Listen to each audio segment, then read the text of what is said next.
Pai do Senhor, meus irmãos, sejam bem-vindos ao nosso devocional. Hoje é terça-feira, 3 de junho. Deus te abençoe. Estamos lendo aqui a história do rei de Israel, Davi, no registro de 2 Samuel, capítulo 11, verso 25.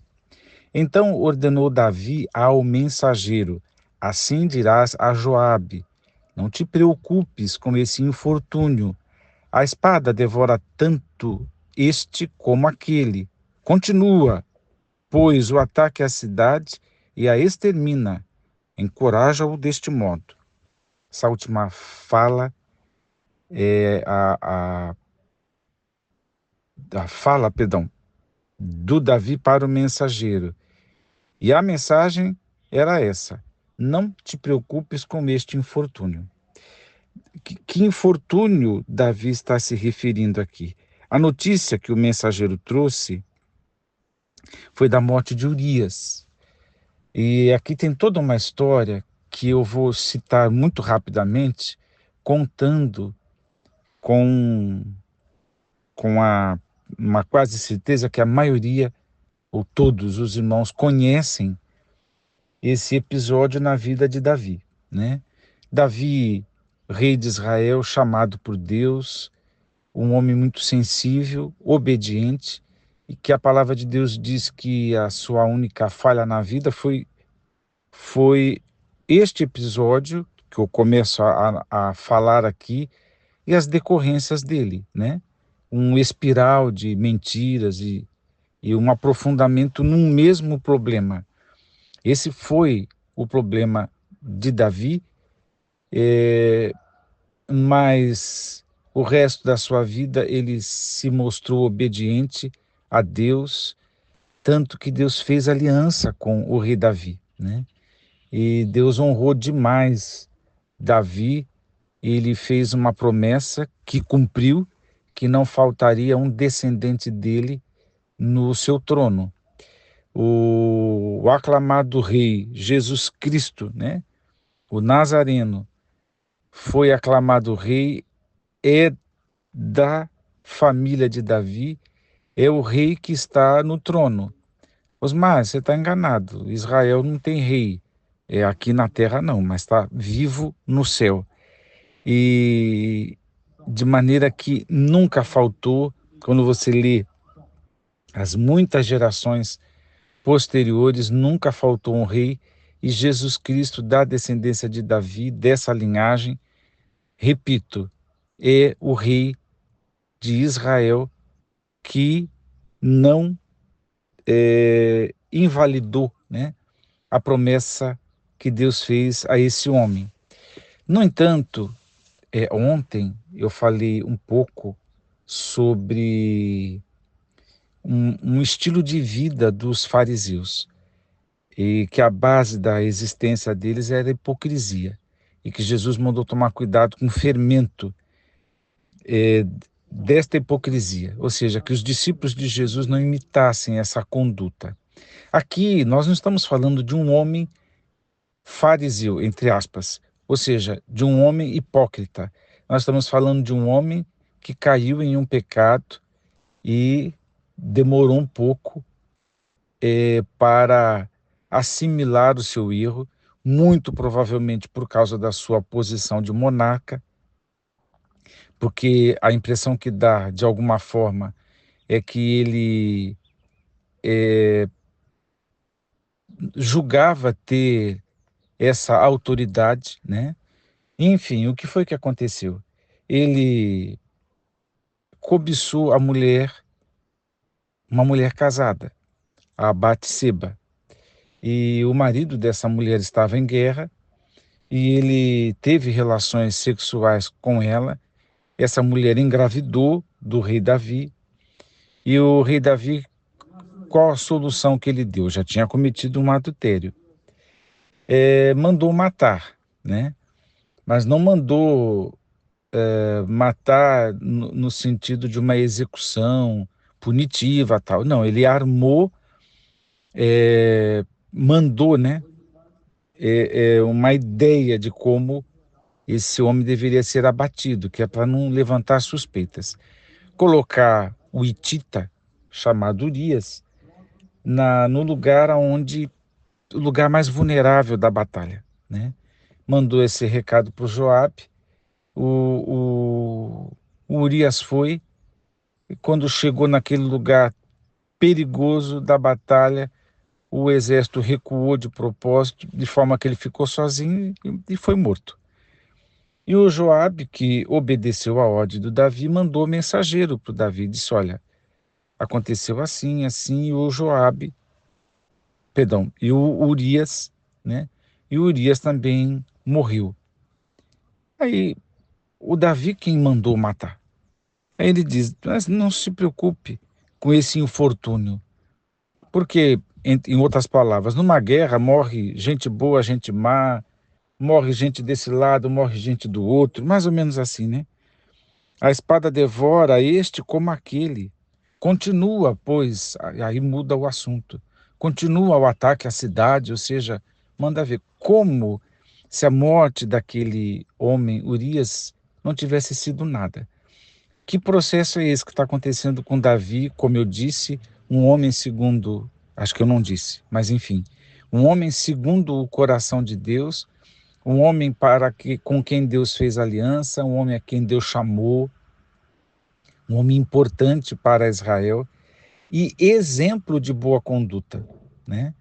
E quando você lê a história dos reis de Israel, principalmente os reis de Judá, a menção é essa. E andou na presença de Deus e agradou a Deus, assim como Davi, né? Então Davi, ele é exemplo de gente de rei, né, melhor dizendo, que agradou a Deus, exemplar. Mas aqui, talvez não, certeza, em termos de espiritualidade, é o pior momento do rei Davi. Davi passou por muita coisa, perigos de morte muitas vezes, traição, problema com os filhos, mas muita coisa, perseguição por parte do Saul, muitos inimigos, muita, como diz hoje, muita treta, né? Muita confusão. No entanto, aqui é algo que veio do coração dele. Então, a natureza pecaminosa de todos nós podemos tropeçar. Isso é terrível de se dizer, mas é verdade.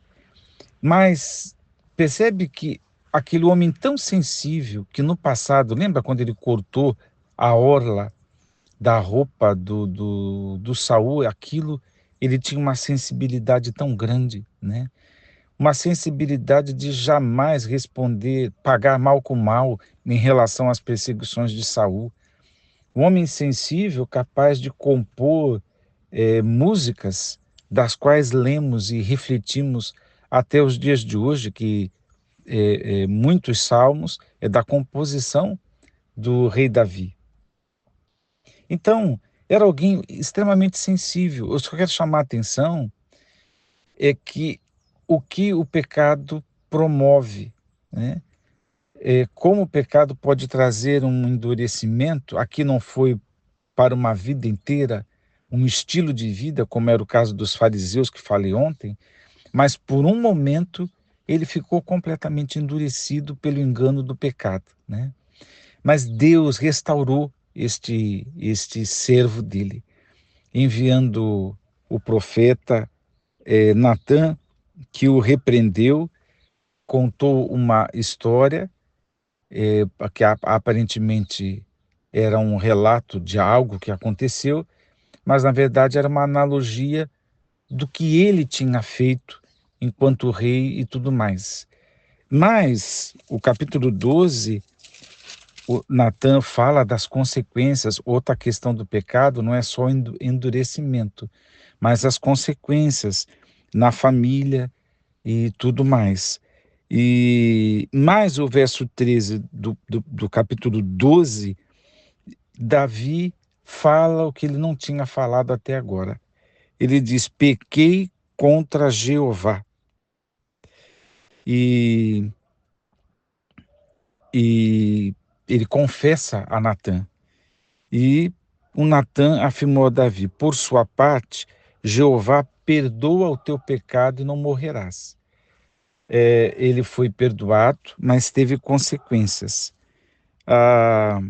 O filho com a Batseba morreu, né? E a espada nunca mais saiu da casa do Davi. Foram os problemas que ele teve com Absalão enfim, os demais filhos e toda essa dificuldade. Então, veja só, ainda que a gente não tenha comido o fermento dos fariseus e não virou um hipócrita na existência, o rei Davi, que é esse homem segundo o coração de Deus, que é uma bênção, que a gente reflete a maior parte do tempo, 98% da vida do Davi é inspiradora, né? São exemplos positivos. Mas neste momento, um homem que não é um hipócrita na existência, se tornou um hipócrita por causa do pecado e a tentativa de encobrir o pecado que cometeu. Então aqui são muitas lições para nós. Primeiro, jamais encobrir, mas confessar a Deus, porque senão, se não é algo que a gente reconhece que está errado, a gente passa a racionalizar. Chega ao ponto deste cinismo, que um homem que ele mandou matar, ele dizer: não te preocupes com este infortúnio, como se nada fosse. Então isso é grave, gravíssimo, né? Mas aí fica essa pergunta para nós. O que a gente está dizendo? Isso não é nada. Isso não pega nada. Isso, isso é, isso não é nada. É apenas um infortúnio. Isso acontece com todo mundo. Todo mundo, errar é humano e por aí vai. Ora, errar é humano é fato e uma série de coisas também é fato. No entanto, se chegamos a essa conclusão para esconder um erro, então tem coisa errada, como tinha com Davi. A grande misericórdia de Deus é que Deus enviou o seu profeta e ele foi repreendido. E o mais importante, ele se arrependeu. Então fica essa lição para nós, né? A gente pode ser que não tenhamos comido, né, o fermento dos fariseus e não somos hipócritas na existência. Mas o pecado, se não for confessado, gera em nós uma hipocrisia, ainda que momentânea, para tentar encobrir, mentiras que é para tentar esconder o delito, a coisa errada. Que Deus nos livre, tanto do fermento dos fariseus, como em episódios aonde não haja o arrependimento.